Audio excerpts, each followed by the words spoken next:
What? YouTube doesn't pay me like you think it does. I had to pick up a real job again.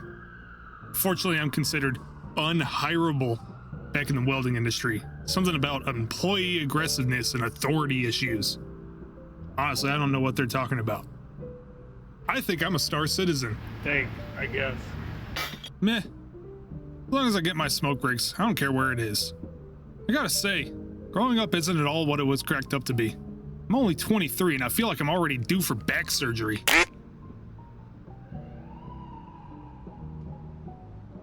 Man, what'd I do to be a kid again? Heck, in school. Times were much more simple. Ice cream multiplication tables, the DARE program, the silly little rubber bands at the morning schools. Who could forget computer lab days? That's right. Before the days of take-home Chromebooks and iPads, there was a whole room dedicated to computer learning, nested in the corner of the library. Line up single file. It's time for some Type to Learn 3. Good times, right? Come on, let's be real. The only thing we truly remember is school math games. If we were lucky, maybe the lab teacher would let us play around on the World Wide Web. Confided, of course. Not sure what age group watches my content, but if you don't know what cool math games was, you're too young for the channel. There's the door. On second thought, it's probably better for you to be here. Cool Math Games was a flash-driven game site targeted to younger kids with games that required a little bit of thinking and brain exercising. Let's be real, the owners of the site knew what they were doing. So many games were added that were much more fun than one would ever believed on an education site. Some of these games would have lasting popularity. Maybe even infamy. It's actually insane to think the impact that this website had, given an early exposure to browser-based gaming. It would fuel competition that would stick to kids for years, maybe even decades.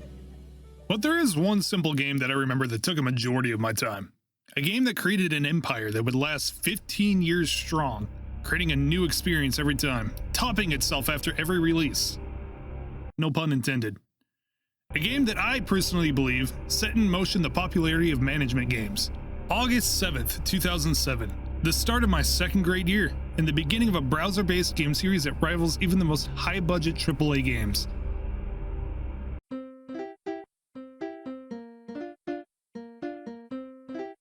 Papa's Pizzeria, a management game by Flipline Studios, started in 2004 by developer duo Matt Neff and Tony Solari.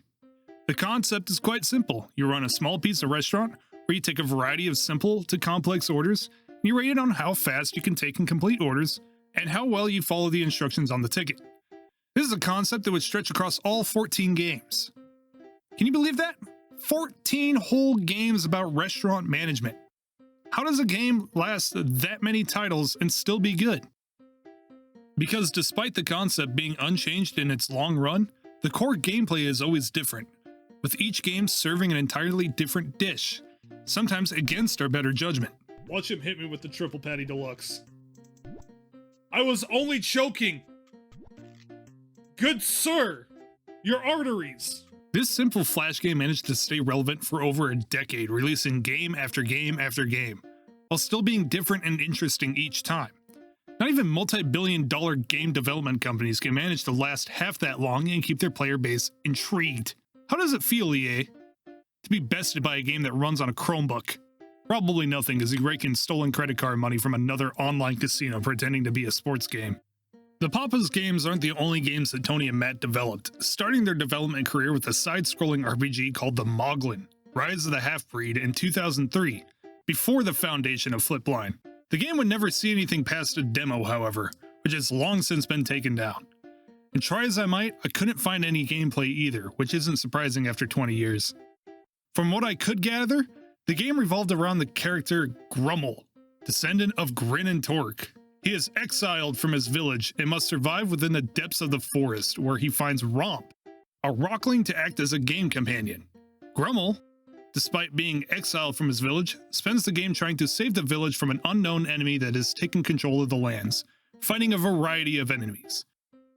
I imagine it would have turn-based combat, with quote-unquote squadrons and a leader that would grant passage into the next level after being defeated.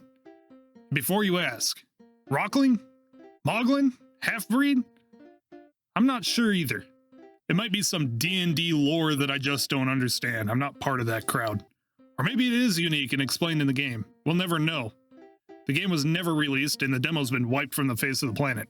In 2004, Flipline Interactive Design Studios would be founded, where a cartoon would be worked on called Freezing Point, following the zany adventures of Ross and Eddie. Unfortunately, it also would never release, but we do get these reference sheets for the characters Ross and Eddie, along with this panel with 2 other unnamed characters. The art style and characters kind of remind me of Club Penguin. Should make for another great video. In 2006, Flipline IDS would be renamed to Flipline Studios, and would release Papa Louie when pizzas attack. There he is, the goofball. A side-scroller that pits Papa Louie against the notorious Onion Gang, simply for trying to give people free pizza. Unfortunately, this game is starting to show its age. 16 years and a swap from Flash Driver hasn't been kind to it. There are 2 sequels to this game, When Burgers Attack and When Sundays Attack. I can almost make a whole video on the series of the games alone. But that's not this video. We're only interested in the following game, Papa's Pizzeria, and its many sequels. I decided to sit down and play each and every single one, at least for an hour. See what each game was like and review each and every one. A quick fire what is video on all the Paperia's games. Just don't expect me to break each one down to its basic ingredients. There's too many to do that, and not near enough time. I got 30 minutes or less, or else this video's free. Papa's Pizzeria, first stepping stone in Papa Louie's complete takeover of the fast food monopoly. You play as delivery boy Roy, the one and only worker other than our magnificent boss and uncle. Man, this game is so realistic. Day 1 is a tutorial, holding your hands and guiding you through the order station, the topping station, the baking station, and the cutting station, before sending the final pizza on its maiden voyage to the happy customer. You will have to balance your time at all 4 stations to finish each customer's order efficiently. Let me preface the next 14 reviews by saying that this is the mechanic of every game. Save us the time later. There's a lot of games to cover. Do you think this would be easily manageable? After all, how hard can it be? It's just pizza. Oh, have I mentioned that your customers are utter sociopaths? Shut up, Kingsley. You've been here every fucking day. Give me a break. Progression is simple. The happier the customer, the more you unlock. For the first title in the series, the only thing you unlock is new customers. Customers will never change their order, so you can memorize them and have them cooking as soon as the customer enters through the door, including Papa Louie. He's your last customer. No pressure. Other than that, there isn't much to this game. The tips are simply to level you up through the game, nothing else. There's no upgrades for the shop, no cosmetic items, nothing. Money is a myth. In this game, in literal terms, a social construct. A way to judge you across a series of categories to determine if you're worthy in the pizza making industry. 7 out of 10. Next. 3 years after the original, we would get Papa's Burgeria. Same concept, except this time 3 stations, and the goal to manage all 3. Moving on. With this release, you have a choice between 3 characters: Marty, Rita, and Papa Louie himself. The game only came with a few, yet much needed changes. The tips are actual currency now, which can be spent on decor around the shop to improve the wait time scores, and some small upgrades such as the doorbell and the grill alarms. Your terms of employment have also changed. You win the golden ticket, but instead of a wacky adventure, it's indentured servitude. Wait, actually that is the same ending. And before you ask, yes, you can stack mayonnaise to the roof, and yes, you can serve a raw patty to a customer. Or no patty at all. Just as you asked. Bet you weren't expecting that curveball, were you? 7 3/4 out of 10. Would crab eat my patty? Just 3 months later, Papa's Taco Meal releases. You know the drill. Don't even get me started on how you're hired. Once again, Taco Mia introduces new features on top of the ones currently present, and I honestly think this is the title where the series starts to stretch its legs. Some of the shells, meats, and toppings are locked and unlocked later throughout the game. It does mean that your layout is expanding and throws a small learning curve every once in a while. Not everything cooks the same either. The hamburger just needs to be stirred up, but the chicken needs to be cut, then stirred. And the topping station? Fuck the topping station. It's impossible to get 100% on the topping station. And even if you do, fuck you, it's impossible. And on that topic, the game introduces closers and food critics, who will rate you on a harsher scale. You think this would average a pretty good score? Well, fuck you. The critic will actually change his orders, so you can't really prepare for him like every other customer. He'll give you a ribbon that grants a 3-day bonus, if you can impress him. The upgrade system also stuck around, with the added golden spatula and knife, and the extra burner slots. These are unique to this game, but unique upgrades become the norm from here on out. They also give you a weekly paycheck that increases with every promotion, which is nice, rather than relying solely on tips, like real life. There's also badges you can earn, kind of like achievements. They also give you a neat little bonus. The price of 3 Doritos Locos Tacos combo. Out of 10. Next. Freezeria, number 4 in the series, also released in 2011. Guess how it plays? At this point in the series, you might start to realize that Papa Louie might be the bad guy, akin to Jigsaw. Let's play a game. I hire you as a minimum wage worker at my shake stand, and I bring you an actual boatload of customers and critics that you alone have to serve. The game doesn't change much. Obviously, the kitchen play has changed, but it doesn't introduce anything game-changing beyond that, other than the upgrades and cosmetics being in their own stores now, which is nice. As far as unique upgrades, you can speed up the mixers and get an automated dispenser for a perfect squirt. Squirt. I'm a child. Cosmetic-wise, it's just the same, but you can change the wall and floor textures, which is neat. This one seems to be one of the more popular Pasteria titles. It got a second place in a JS Games Award for Simulation and Strategy, right behind Rebuild, a zombie defense game. It was 2011 though, zombies won by default in anything at that time. 1 Grum Shake out of 10. Maybe 2. Is this joke already too old?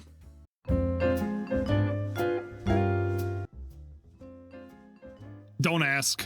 Pancakeria. First we targeted the pizza chain, and it fell. Then we went for the major franchises, and they fell. Now we set our sights on a more formidable foe. This title adds mini-games at the end of each day that you play using tickets. You win decor and money this way. I'm not sure you can consider sister chain advertising a reward though. Everything seems to play into Louie's benefit, especially since you don't win more than a fistful of dollars alternatively. All the posters are around $10 to $50 in the store. All the games are based on current and past restaurant themes. Seems suspicious. But hell, they got Pachinko, so this marketing ploy is good enough for me. I'm here against my will anyways, so what difference does it make? One thing that does aggravate me about this title is that there's a whole drink station locked away until you hit rank 15. It's not bad design, it pushes for progression, but when you're someone like me trying to get through all 14 games in a short amount of time, I hate it. I did eventually go back and unlock it though. It's just Freezeria repackaged. 6 out of 10.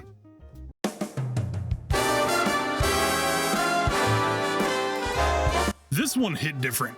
There's one thing you should know about me, it's that I love wings. Buffalo, barbecue, bone-in, boneless, I love wings. And this is the game that broke me. The sound of the fryers, the saucing of the wings, the plate designing. I craved wings the whole time.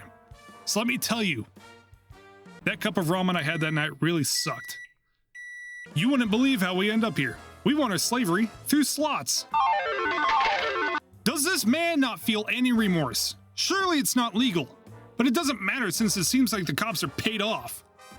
This is a low-hanging fruit I could go for, but I'm better than that. We really know who Papa is here.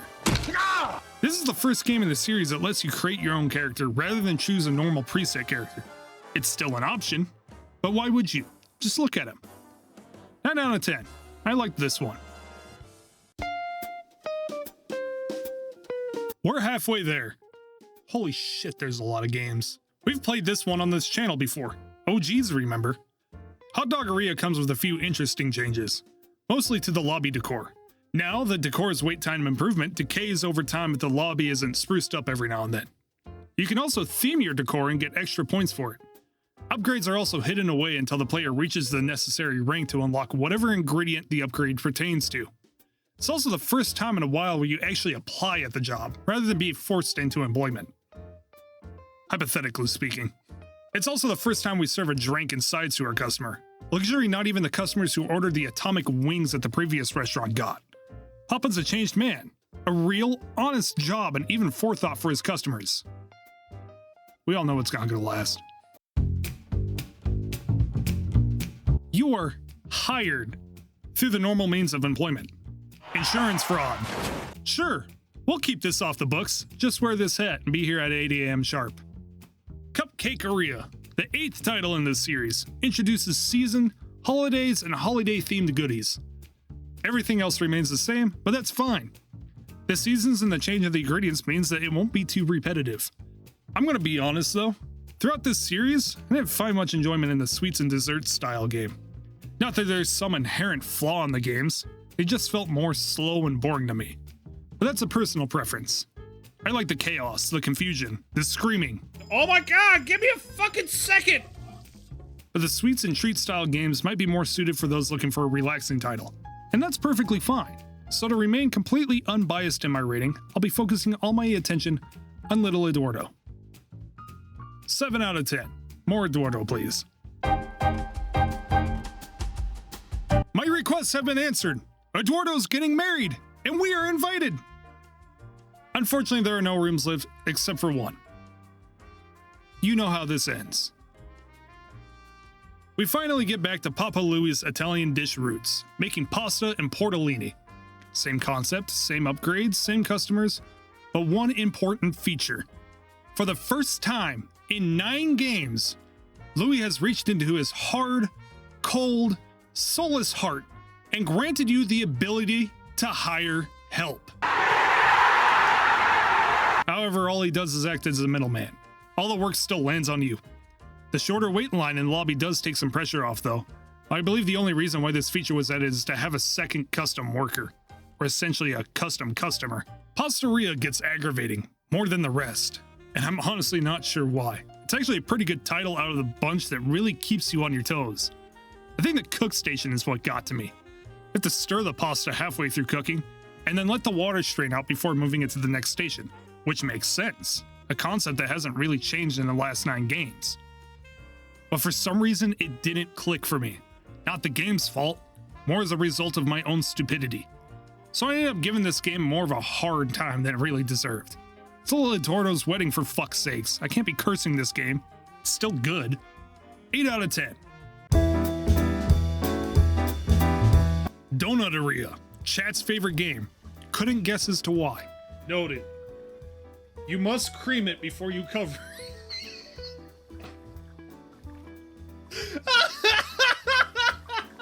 Despite it being a sweets and treats style game, I did actually enjoy this one, mostly for the joke material. Hold on. Handling a long john back here. But I do have one major complaint about this game and the games to follow. A lot of minigames are reused, some almost entirely copy and paste. The minigames are a nice feature, but the point of a minigame like Cider Escape is sort of lost if it's the exact same solution as the last game. I understand this is a kid's game, but a bit more work into the minigames would have been appreciated. You don't have to entirely change or scrap the games, just change it up between releases. Other than that, I don't have any other complaints about this game.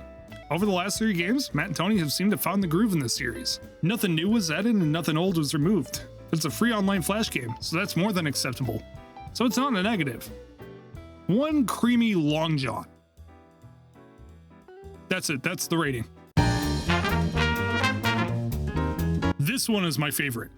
There's something about a perfectly toasted sandwich that appeals to the male fantasy. Pepper jack cheese with bacon, chicken, buffalo sauce, and ranch in between 2 slices of toasted and garlic buttered wheat bread sided with cheesy bacon and curly fries. Yes, I think this game will do. It's unfortunate that this perfect game is overshadowed by the fact that you're working as another victim of Papa Louie's sick, twisted ways. You're a band organizer, a roadie of sorts, or maybe even the sole member and manager. I'm not sure. But you idiotically leave your equipment unsupervised, so of course, it gets stolen. Luckily, you track down your equipment on display at a pawn shop. Do we call the cops? Of course not. Instead, Louie offers us a chance to work our way into paying for our own equipment. I'm not an idiot, Louie. I know that this is your work. Daily specials are introduced in Cheeseria, which rewards the player extra tips when ordered. You can choose the special for the day, and when it's ordered, the only thing that will show is the art for the special rather than the recipe. The recipe is always available to look at in-game, but it does help to memorize the recipe so you aren't constantly looking back in the book to prepare it. It encourages muscle memory, which I like. It's entirely possible to memorize customers' orders so you know what to prepare as soon as they walk through the door, but it was never a requirement. As the 11th game in the series, I honestly believe this is where all the features and game designs of the last 10 titles come together here and are perfected, but I might be having a hunger bias. 10 out of 10. All good things must come to an end, unfortunately, and that's why I have to talk about my least favorite game in the series, Papa's Bakeria. It falls into the fold of Papa games, and even introduces customer variations and stickers instead of badges. It even released on Pi Day. How cute is that? But for some reason, of all the dessert making games, this one felt so slow and lethargic, almost crawling. In my honest opinion, it played like Cupcakeria, the plate design system from Wingeria. Design I already know and pacing I don't like. I'm sure again that this is by design, the foodie style games being faster paced and more challenging and the dessert style games being slower. But individually placing toppings and making sure to stay within the right wing when laying whipped cream? Not for me, Chieftain. 3.14159.265. Let me make it clear that I have neither made nor eaten sushi. This was entirely new territory for me, so when I played this, I was actually learning a bit about the real process. So don't judge my confusion. What is that a duck? I don't see that. This game's really interesting. A lot more hands-on, rolling sushi either inside or out, spacing out both inner and outer toppings, slicing it evenly, and then serving it with the customer's choice of boba tea. It was a curve. Once I got the hang of it, it's actually a pretty good system, pushing more variety in the orders and more hands-on in the game. I'm sure once I spend more time getting familiar with the game's ingredients and methods, that this would be one of my more favorable titles. Looking at the screenshots online, it looks like this game gets pretty wild. Sushiria is light on new features, but it does add coupons, which can be sent to a customer of your choosing in order to guarantee that they show up the following day. Handy if some orders are easier than others. Also, you can play as one of the developers in game, which is pretty neat. 8 out of 10. The last Flash game in the Papa's series. Oh, but why-oh, it's a dessert style game. Surely you can't end this on a bad note. Well, I got fucking news for you. I didn't hate it. I also didn't like it. It sits in the center of the scale for me. Once again, slow. Scoop slow, bake slow, decorate slow, and again, probably all by design. I got really thrown for a loop when the first order had me put a cone on top of the ice cream. But whatever. On the other end of the spectrum, it does keep everything fresh. 120 different ingredients and some specialized orders. The closers load their orders up, making them stand out for once compared to the last games. It wouldn't be fair to give this game a bad rating though. This is a collection of all the work put into one game, and I didn't enjoy it due to personal preference more than anything else. Especially since I had played all the other games in the space of 3 days, I was probably fried at that point. So, from a fresh perspective, I give this final game an 8 out of 10. It falls right in line with the other games, keeping its original spirit while being unique. Plenty of other people like this game. Plenty rate it one of the best games in the series since the original Pizzeria, and it might deserve that title. I just can't tell. Personally, I think they all have their own charm. I have my preferences, but each one improves on the last without throwing it away entirely and making the last one meaningless. Something bigger studios need to learn how to do. Unfortunately, this would be the last of the Flash Papa games before the end of Flash support. Playing back all of these games, I feel a sense of pride. I've been cross-trained for every Papa Louie kitchen on the face of the planet, wearing my sewn-on patches like a well-decorated war vet. The notches on my golden spatula count 1 in 13 more. It's no longer my job to impress the customer, but the customer's job to impress me. Don't you dare bring in a mediocre order, or you will be shown the door. It should be noted that almost all the games have HD revamps available on the App Store, along with 2 unique games, Mokeria and Cluckeria. I'm not going to cover them since they're anywhere from $1 to $3 a piece, and my preference on mobile games is pretty low. I checked to see what new features were added, and it doesn't seem like there's anything substantial. At least not any that weren't also added in the recent Steam re-release. That's right. Papa's is coming to Steam, baby! Papa's Freezeria Deluxe. a revamped version of the classic game that released quite recently, March 31st, 2023 to be exact. For this release, the game was rebuilt from the ground up, adding tons of new features like phone orders and the food truck. Phone orders act like the dining room. We'll actually alternate between the phone and the dining room throughout the week. We'll ignore the fact that they're the same thing, because it's still variety. The food truck is definitely a neat addition though. Instead of taking orders written out by the customer, you instead create your own combinations for a few tips. Good way to earn a bit of money and try out some of your own recipes. This won't level you up, however, but who cares? Birthday cake shake. On top of the new additions, the UI was cleaned up and organized. Instead of having all the ingredients on one screen, they are categorized into their own tabs. All the graphics got a nice cleaning after swapping from browser-based Flash games to a dedicated game. It runs smoother, the mini-games are refined, and overall it's much cleaner. Despite it being a Sweet-style game, I enjoyed this version. There's so much refinement and additions that make this a much-needed upgrade from the Flash games. Especially the food truck free mode. It's worth the $5.99 price tag, or the $4.79 summer sale price, which might not be there by the time this video comes out because, you know, procrastination. 10 out of 10. Looking at the Steam page, it looks like we can expect more deluxe versions of older Paperias, which I'm looking forward to seeing.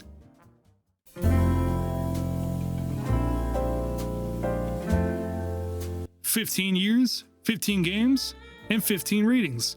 All of which will be scrutinized by the comments section explaining how I'm wrong and just unskilled. You might be right, but Papa hired me instead of you. Get bent. I would have some sort of conclusion I would give about the impact and resolution this game has, but it's seemingly still ongoing and hasn't reached its conclusion yet. So I'll keep this short. It's wildly impressive that a studio that yet to create anything substantial came out swinging and managed to release its second public title and makes such a lasting impression. The first Steam release came to positive reviews right out of the gate, and already a large community enjoying the new freshened up title. That's wild considering that the people most likely remembering this game were playing in secrecy from their teachers and parents while they were supposed to be doing something else. Don't lie, I did it too. Hopefully you get to see all the titles brought up to date in their own games, maybe even new releases and more features for players to explore. Breaking away from Flash games and releasing them as their own independent games on Steam allows for tons of potential. That's all I have to say. To be honest, I'm not quite sure how to end this video. I just wanted to cover something a bit easier, more relaxed after doing a rather large game that went much deeper than originally planned. And with the current forecast of the gaming industry, Driver, the MSX isn't your regular street car. It was made back in the 90s. Shut the fuck up! I feel like going back to basics would be a nice change of pace for a bit before I dive deep on a larger project. Speaking of a larger project, we're trying to go to 24 Hours of Lemons next year. If you want to help us get there, maybe check out the Patreon. I post some behind the scenes stuff on there and hope to expand into some unique Patreon content once I get some more free time. Anyways, it's all my smoke break allows. I wouldn't loiter for too long. You never know what Papa Louie will do to a stray soul. And stay out of the trash. It's there for a reason. Curtis stuffs his size 16 steel toe right into my face, breaking my nose and sending my bones into my very soft, mushy brain.